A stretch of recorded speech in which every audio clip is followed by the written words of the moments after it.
setiap pagi begitu bangun pagi selalu saya berpikir bagaimana caranya supaya saya bisa membuat hari ini lebih baik daripada hari kemarin. Bukan berarti kita harus melakukan suatu hal yang sangat signifikan atau yang besar-besar, tapi kita mulai dari hal yang paling kecil.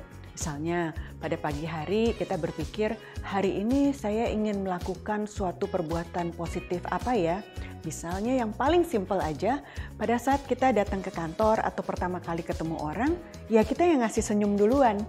Senyum itu akan membagikan kebahagiaan kepada orang lain.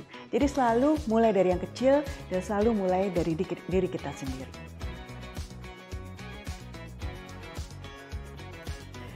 Saya jadwalnya tuh kadang memang padat banget ya. Jadi kalau jadwal lagi padat-padatnya itu selalu saya mengambil waktu 5 menit aja. Kalau sekarang masih mendingan karena sekarang itu sudah banyak offline sehingga kita punya waktu untuk bernafas sedikit. Waktu kita masih meetingnya secara online itu kadang-kadang meeting itu dilakukan back to back. Jadi susah banget untuk dapat jeda. Nah, saya berusaha untuk selalu meditasi sedikit aja.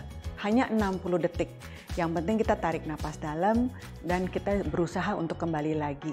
Sehingga setiap kali kita bisa menjadi lebih positif dan selalu fokus kepada next meetingnya kita. Satu lagi, kita pada saat membuat jadwal, itu kita selalu harus mikir dan kita harus selalu prepare dulu.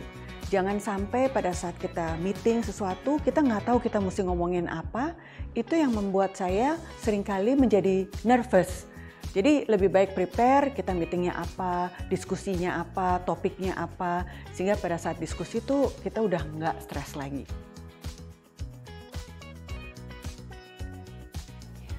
Kalau udah pulang kerja, itu biasanya kan kepala kayaknya udah penat banget, terus energi kita kayaknya sudah habis. Salah satu cara saya untuk mendapatkan energi kembali adalah makan. Saya tuh paling hobi makan. Nah, karena saya hobi makan, jadi saya juga belajar untuk masak. Dalam memasak itu saya bisa melakukan hal-hal yang sangat enjoyable gitu. Karena habis itu kan hasilnya juga dirasakan sendiri dan dinikmati sendiri. Jadi kita tuh masing-masing harus mencari cara bagaimana kita mengidentifikasi energy source kita. Namanya kayak HP aja kan, baterainya kalau habis kita harus charge ulang. Nah, setiap orang tuh bisa beda-beda. Kalau buat saya itu makan, buat saya itu ngobrol-ngobrol bersama keluarga, itu buat saya adalah suatu hal yang recharging my day.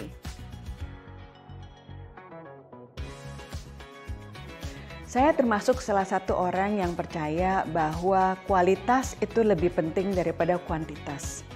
Memang pada saat masa-masa saya lagi sibuk banget urusan kantor, nah itu juga memang kita harus membagi waktu untuk urusan keluarga.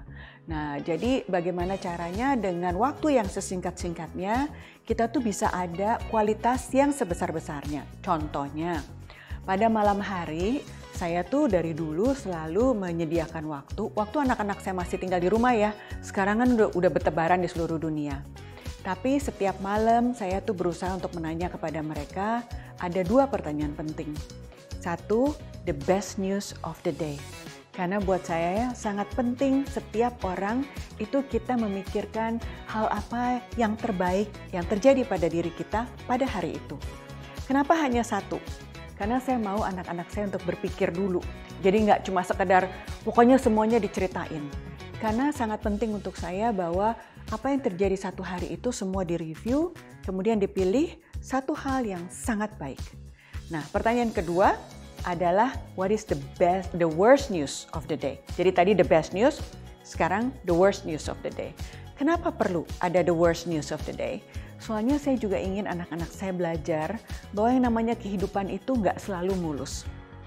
Tapi yang paling penting setiap kali kita menghadapi tantangan, itu kita selalu belajar untuk berdiri dan berlari lagi.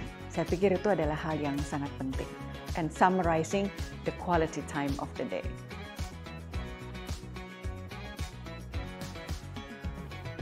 Yang saya akan katakan ke diri saya di masa lalu adalah everything happens for a good reason. Meskipun pada saat itu yang kita rasakan tuh kayaknya aduh susah banget. Tapi saya sangat percaya setelah melalui berbagai tantangan dan juga melalui berbagai kebahagiaan, Saya percaya everything happens for a good reason.